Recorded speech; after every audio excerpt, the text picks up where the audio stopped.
बहुत ही महत्वपूर्ण और बहुत ही एक्सक्लूसिव तस्वीरें आप देख पा रहे हैं कि इन तस्वीरों के जरिए जिसमें कि प्रधानमंत्री नरेंद्र मोदी, मध्य प्रदेश के मुख्यमंत्री शिवराज सिंह चौहान और तमाम जो इस कार्यक्रम से जुड़े जो लोग हैं वो इस कार्यक्रम स्थल पर मौजूद। और ये देखिए, प्रधानमंत्री उन तमाम 8 चीतों को, उनके क्रेट्स को अब ये खोल दिया गया। और ये देखिए, पहला चीता खुद फोटोग्राफी करते हुए।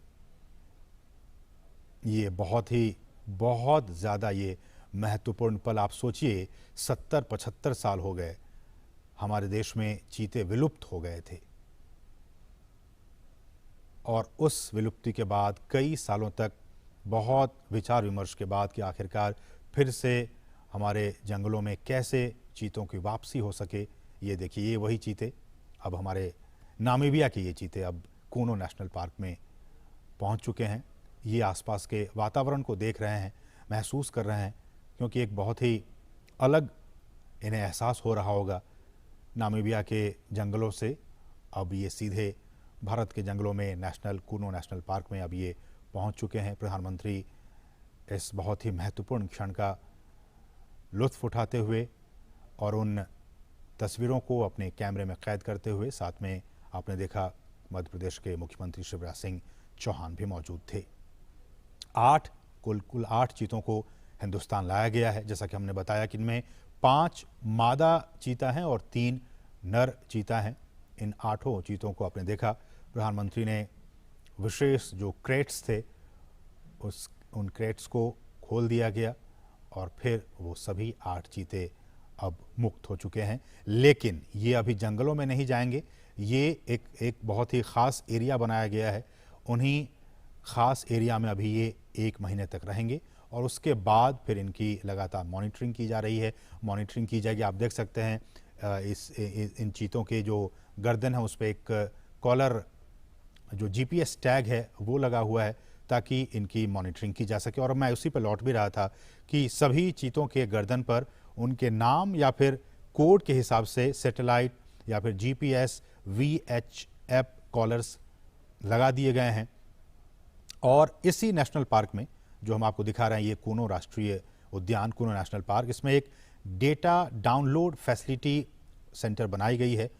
और इस इक्विपमेंट को, रेडियो टेलीमेट्री इक्विपमेंट को खरीदने और फैसिलिटी बनाने की सारी प्रक्रिया 4 से 6 महीने में पूरी कर ली जाती है। और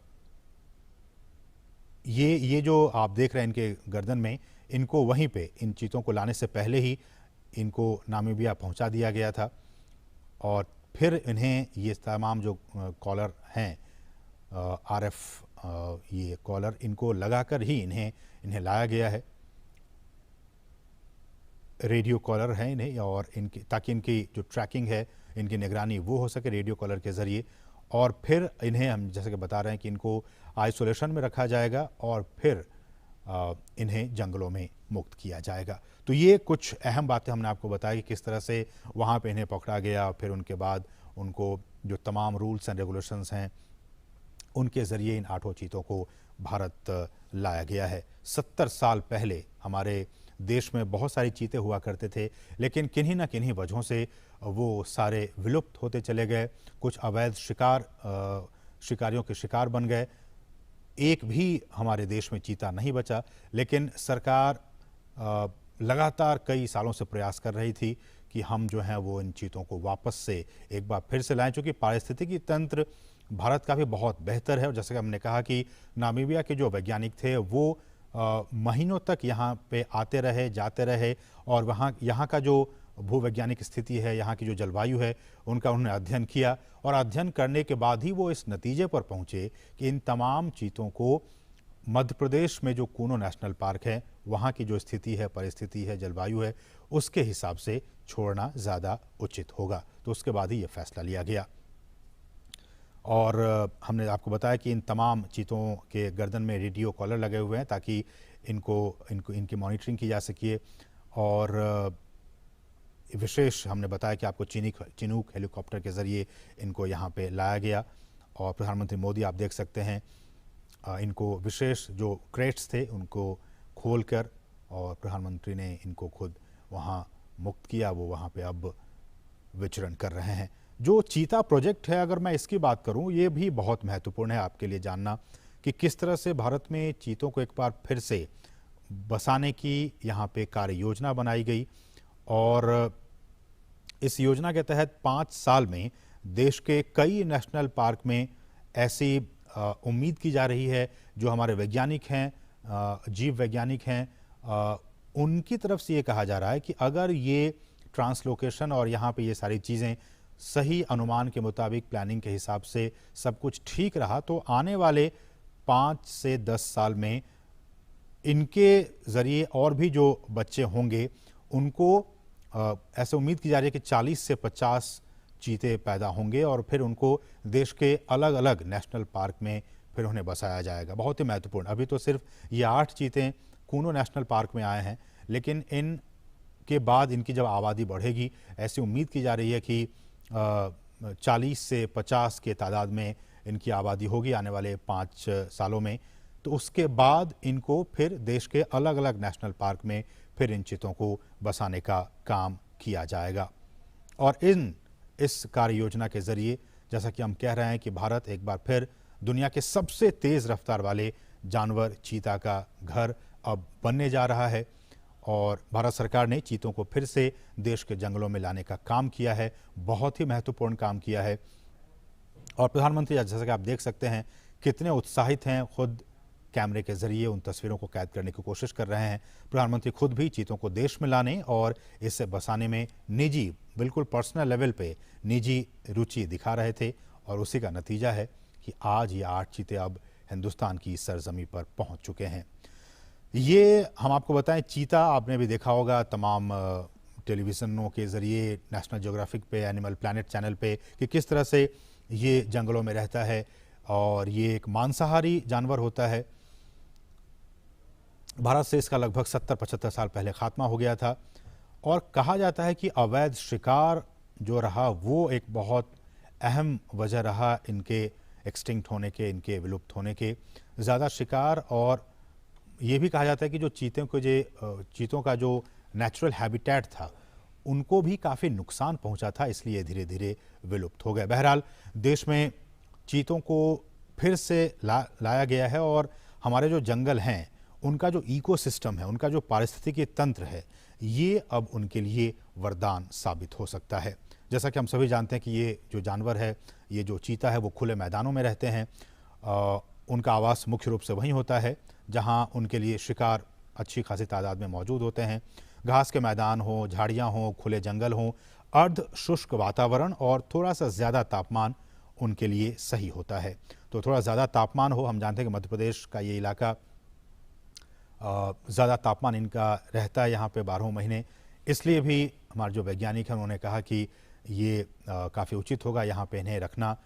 घास के मैदान हैं, झाड़ियाँ हैं, खुले जंगल हैं, ये तमाम चीज़ें इनके अनुकूल हैं इनको यहाँ पे रखने के लिए, इसलिए यहाँ पे इन्हें लाया गया।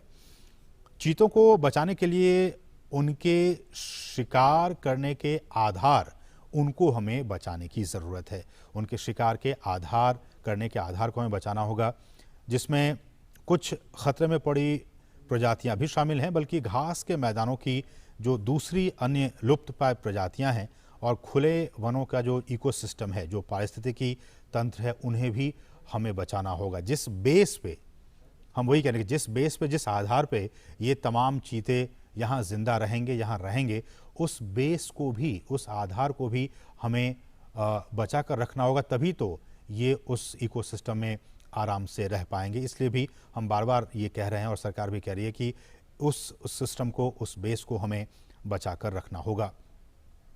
चीतों को वापस लाने से देश में खुले जो जंगल हैं उनको बचाने के काम को भी अब काफ़ी मजबूती मिलेगी।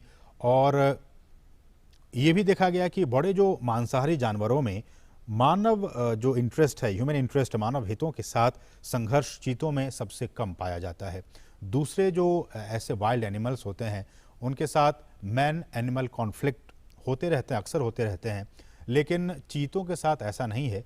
चीतों के साथ जो मैन एनिमल कॉन्फ्लिक्ट है वो बाकी जो ऐसे एनिमल्स हैं, वाइल्ड एनिमल्स हैं, उनके मुकाबले काफ़ी कम ऑब्जर्व किया गया है, काफ़ी कम देखा गया है। वो सामान्यतया मनुष्यों के लिए खतरा नहीं होते हैं और जो बड़े पशु हैं उन पे भी वो सामान्यतया हमला नहीं करते हैं।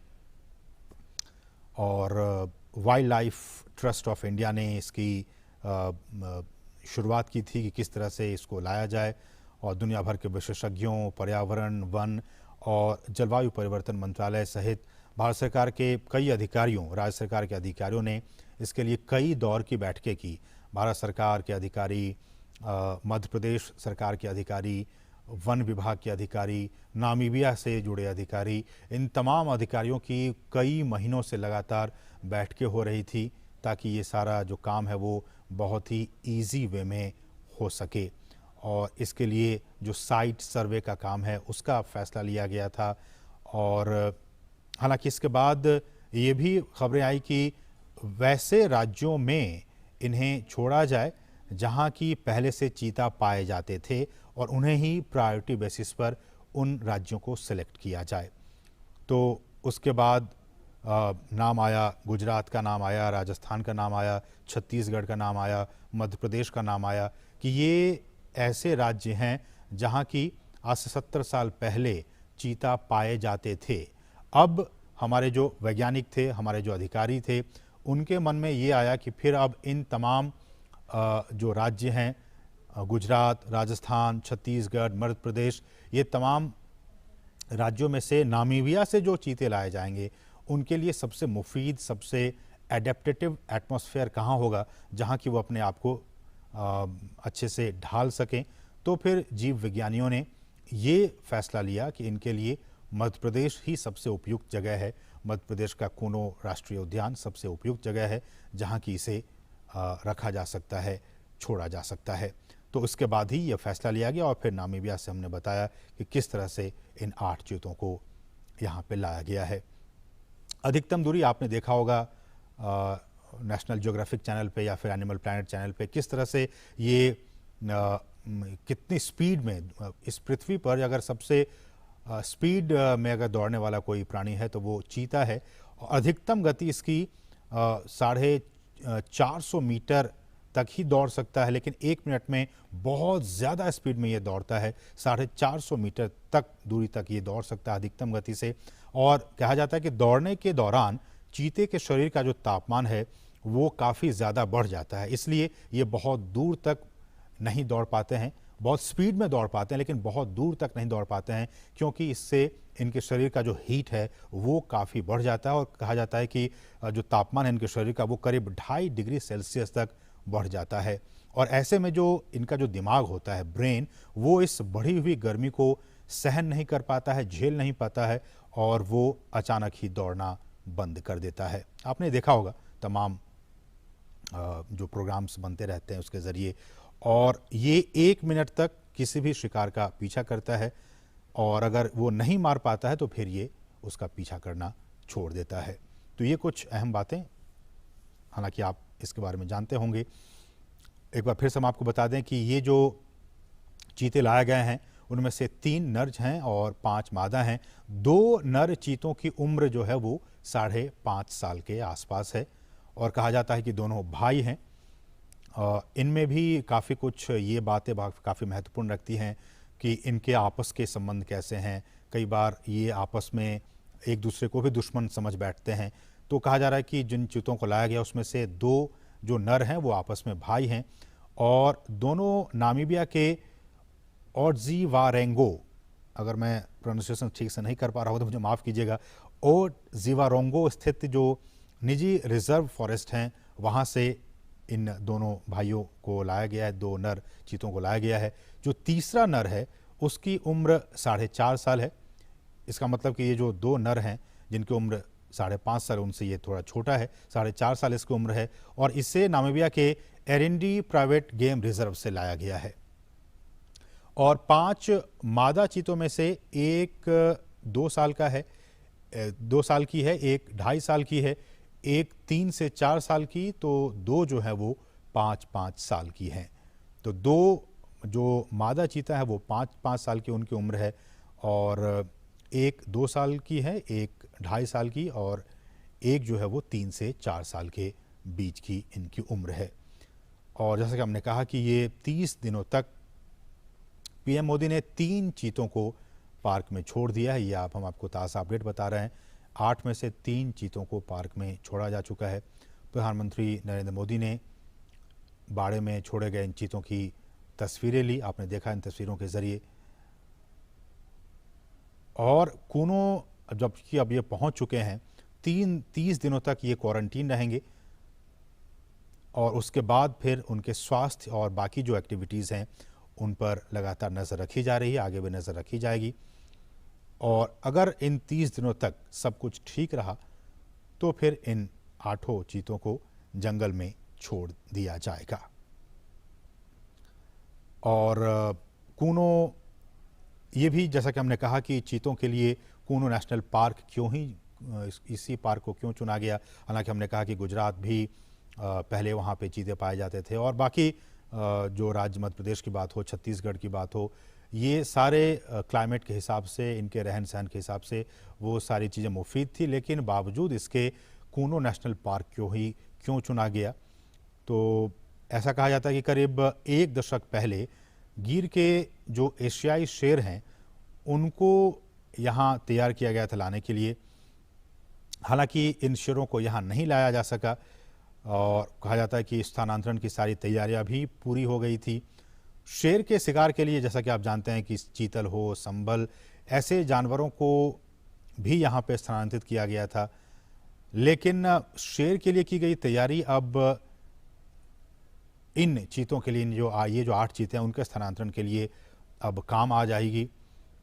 और मध्य प्रदेश सरकार भी काफ़ी एक्टिव थी। उन्होंने कूनो के अलावा मध्य प्रदेश के ही नौरादेही वन्य अभ्यारण्य हो या फिर राजस्थान में भैंसोड़गढ़ हो वन्य जीव परिसर, इन तमाम राज्य सरकारों की तरफ से भी वैज्ञानिक आकलन कराया गया था और आकलन के बाद ही कूनो नेशनल पार्क में इन्हें छोड़ने का फैसला लिया गया।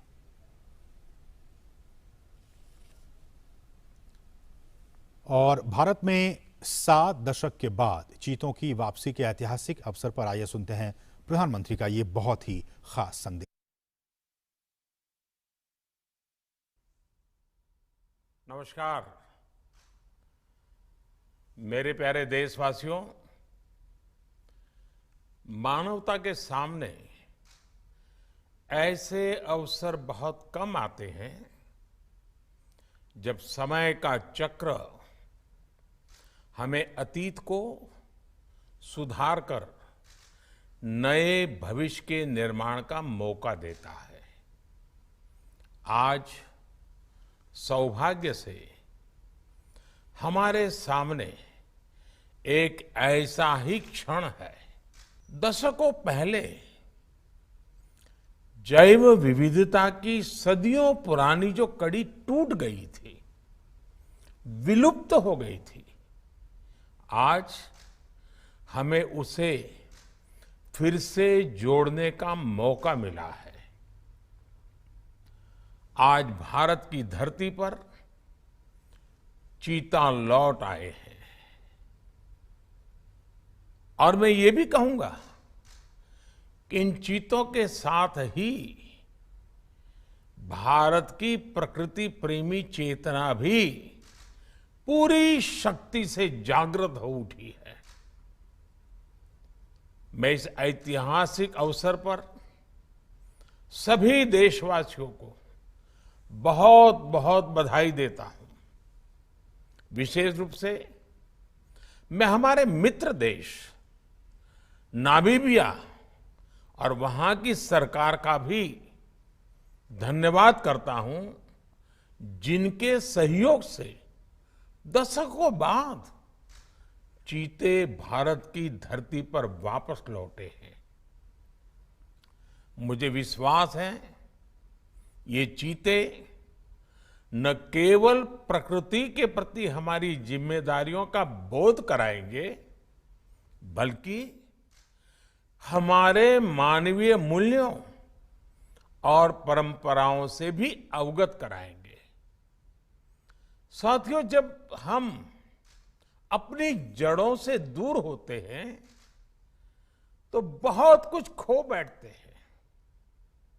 इसलिए ही आजादी के इस अमृत काल में हमने अपनी विरासत पर गर्व और गुलामी की मानसिकता से मुक्ति जैसे पंच प्राणों के महत्व को दोहराया है। पिछली सदियों में हमने वो समय भी देखा है जब प्रकृति के दोहन को शक्ति प्रदर्शन और आधुनिकता का प्रतीक मान लिया गया था। 1947 में जब देश में केवल आखिरी 3 चीते बचे थे तो उनका भी साल के जंगलों में निष्ठुरता और गैर जिम्मेदारी से शिकार कर लिया गया। ये दुर्भाग्य रहा कि हमने 1952 में चीतों को देश से विलुप्त तो घोषित कर दिया, लेकिन उनके पुनर्वास के लिए दशकों तक कोई सार्थक प्रयास नहीं हुआ। आज आजादी के अमृत काल में अब देश नई ऊर्जा के साथ चीतों के पुनर्वास के लिए जुट गया है। अमृत में तो वो सामर्थ्य होता है जो मृत को भी पुनर्जीवित कर देता है। मुझे खुशी है कि आजादी के अमृत काल में कर्तव्य और विश्वास का ये अमृत हमारी विरासत को, हमारी धरोहरों को और अब चीतों को भी भारत की धरती पर पुनर्जीवित कर रहा है। इसके पीछे हमारी वर्षों की मेहनत है। एक ऐसा कार्य राजनीतिक दृष्टि से जिसे कोई महत्व नहीं देता, उसके पीछे भी हमने भरपूर ऊर्जा लगाई। इसके पीछे एक विस्तृत चीता एक्शन प्लान तैयार किया गया। हमारे वैज्ञानिकों ने लंबी रिसर्च की, साउथ अफ्रीकन और नामीबियाई एक्सपर्ट के साथ मिलकर काम किया। हमारी टीम्स वहां गई, वहां के एक्सपर्ट भी भारत आए। पूरे देश में चीतों के लिए सबसे उपयुक्त क्षेत्र के लिए वैज्ञानिक सर्वे किए गए और तब कूनो नेशनल पार्क को इस शुभ शुरुआत के लिए चुना गया। और आज हमारी वो मेहनत परिणाम के रूप में हमारे सामने है। साथियों, ये बात सही है कि जब प्रकृति और पर्यावरण का संरक्षण होता है तो हमारा भविष्य भी सुरक्षित होता है, विकास और समृद्धि के रास्ते भी खुलते हैं। कूनो नेशनल पार्क में जब चीता फिर से दौड़ेंगे तो यहां का ग्रासलैंड इकोसिस्टम फिर से रिस्टोर होगा, बायोडायवर्सिटी और बढ़ेगी। आने वाले दिनों में यहां इको टूरिज्म भी बढ़ेगा, यहां विकास की नई संभावनाएं जन्म लेगी, रोजगार के अवसर बढ़ेंगे। लेकिन साथियों, मैं आज आपसे सभी देशवासियों से एक आग्रह भी करना चाहता हूं। कूनो नेशनल पार्क में छोड़े गए चीतों को देखने के लिए देशवासियों को कुछ महीने का धैर्य दिखाना होगा, इंतजार करना होगा।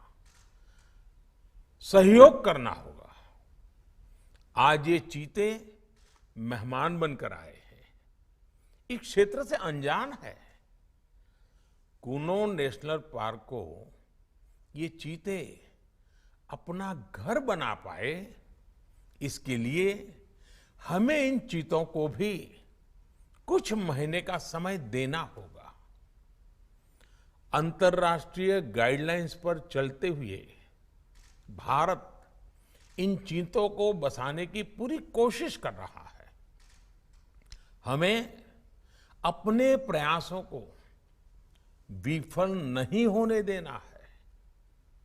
साथियों, दुनिया आज जब प्रकृति और पर्यावरण की ओर देखती है तो सस्टेनेबल डेवलपमेंट की बात करती है, लेकिन प्रकृति और पर्यावरण, पशु और पक्षी भारत के लिए एक केवल सस्टेनेबिलिटी और सिक्योरिटी के विषय ही सिर्फ है ऐसा नहीं है।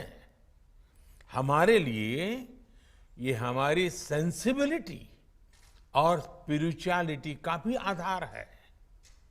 हम वो लोग हैं जिनका सांस्कृतिक अस्तित्व सर्वम खल्विदम ब्रह्म इस मंत्र पर टिका हुआ है। अर्थात संसार में पशु, पक्षी, पेड़, पौधे, जड़, चेतन जो कुछ भी है वो ईश्वर का ही स्वरूप है, हमारा अपना ही विस्तार है। हम वो लोग हैं जो कहते हैं परम परोपकारार्थम यो जीवति सह जीवति, अर्थात खुद के फायदे को ध्यान में रख करके जीना वास्तविक जीवन नहीं है। वास्तविक जीवन वो जीता है जो परोपकार के लिए जीता है। इसलिए हम जब खुद भोजन करते हैं उसके पहले पशु पक्षियों के लिए अन्न निकालते हैं। हमारे आसपास रहने वाले छोटे से छोटे जीव की भी चिंता करना हमें सिखाया जाता है, बचपन से सिखाया जाता है। हमारे संस्कार ऐसे हैं कि कहीं अकारण किसी जीव का जीवन चला जाए तो हम अपराध बोध से भर जाते हैं। फिर किसी पूरी जीव जाति का अस्तित्व ही अगर हमारी वजह से मिट जाए, ये हमें कैसे स्वीकार हो सकता है? आप सोचिए, हमारे यहां कितने ही बच्चों को ये पता तक नहीं होता है कि जिस चीता के बारे में सुनकर वो बड़े हो रहे हैं वो उनके देश से पिछली शताब्दी में ही लुप्त हो चुके हैं। आज अफ्रीका के कुछ देशों में और ईरान में चीता पाए जाते हैं, लेकिन भारत का नाम उस लिस्ट से बहुत पहले हटा दिया गया था। आने वाले वर्षों में बच्चों को इस विडंबना से नहीं गुजरना पड़ेगा। मुझे विश्वास है वो चीता को अपने ही देश में कूनो नेशनल पार्क में दौड़ता देख पाएंगे। चीता के जरिए आज हमारे जंगल और जीवन उसका एक बड़ा शून्य भर रहा है। साथियों, आज 21वीं सदी का भारत पूरी दुनिया को संदेश दे रहा है कि इकोनॉमी और इकोलॉजी कोई विरोधाभासी क्षेत्र नहीं है। पर्यावरण की रक्षा के साथ ही देश की प्रगति भी हो सकती है। ये भारत ने दुनिया को करके दिखाया है। आज एक और हम विश्व की तेजी से बढ़ती अर्थव्यवस्था में शामिल है, तो साथ ही देश के वन क्षेत्रों का विस्तार भी तेजी से हो रहा है।